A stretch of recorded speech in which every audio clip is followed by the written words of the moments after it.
"Pretend you're my wife tonight," said the billionaire boss, but his only rule left her speechless. The ballroom shimmered under 1,000 golden lights. Crystal chandeliers sparkled above as the most powerful names in the city gathered for a night of elegance and influence. To most, it was just another charity gala, but for Ethan Blackwood, the young billionaire CEO, this night was war.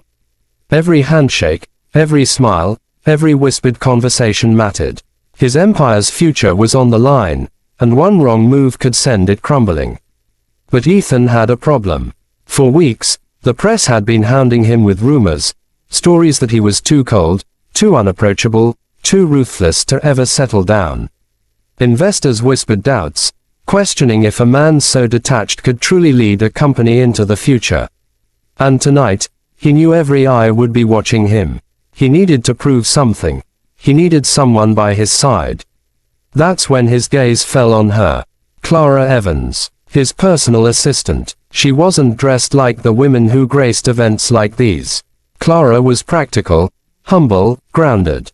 She came from a modest family and worked tirelessly to support her younger siblings.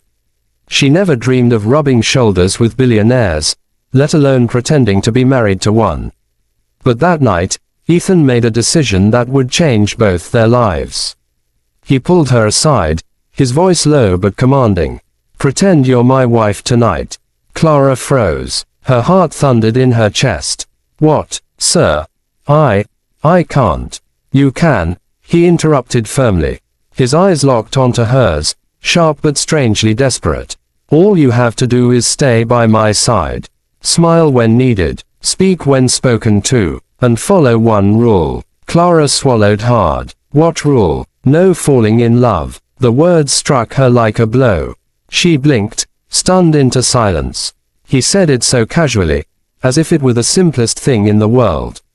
But something about the way his eyes flickered, just for a second, told her it wasn't simple for him either.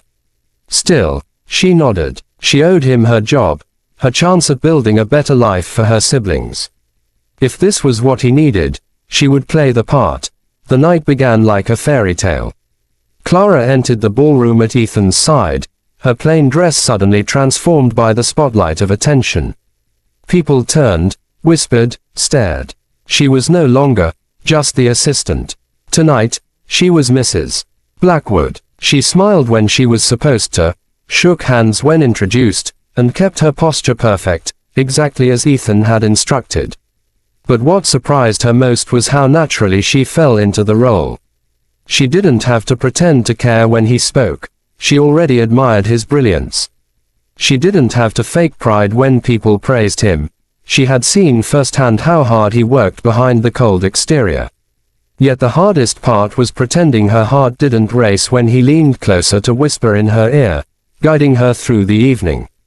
But challenges came quickly. An elegant woman in a sparkling gown approached them, her smile sharp as a blade. Veronica Hayes, Ethan's former fiancée, the one who had left him when his empire had nearly collapsed years ago. She looked Clara up and down with thinly veiled disdain. "So," Veronica purred, "this is the new Mrs. Blackwood." Clara forced a polite smile, but before she could speak, Ethan's arm tightened protectively around her waist. His voice was calm but firm.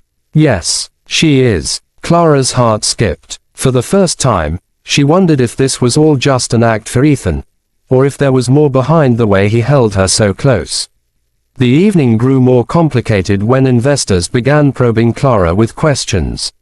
"How did you meet Ethan?" one asked. "What's the secret to keeping him grounded?" Another teased. Clara stumbled at first, but then she found her rhythm. She spoke honestly, drawing from real experiences, not as his wife, but as his assistant. She told stories of his long nights at the office, his dedication, his relentless pursuit of excellence. She painted a picture of a man who was more than the headlines claimed. And to her shock, people believed her. They leaned in, charmed by her warmth, moved by the humanity she revealed in him. For the first time that night, Ethan looked at Clara with something new in his eyes, something unspoken, almost vulnerable. But the rule still lingered. Later, As the gala quieted and the crowd thinned, Clara found herself alone on the balcony, catching her breath under the moonlight. She replayed Ethan's words in her mind.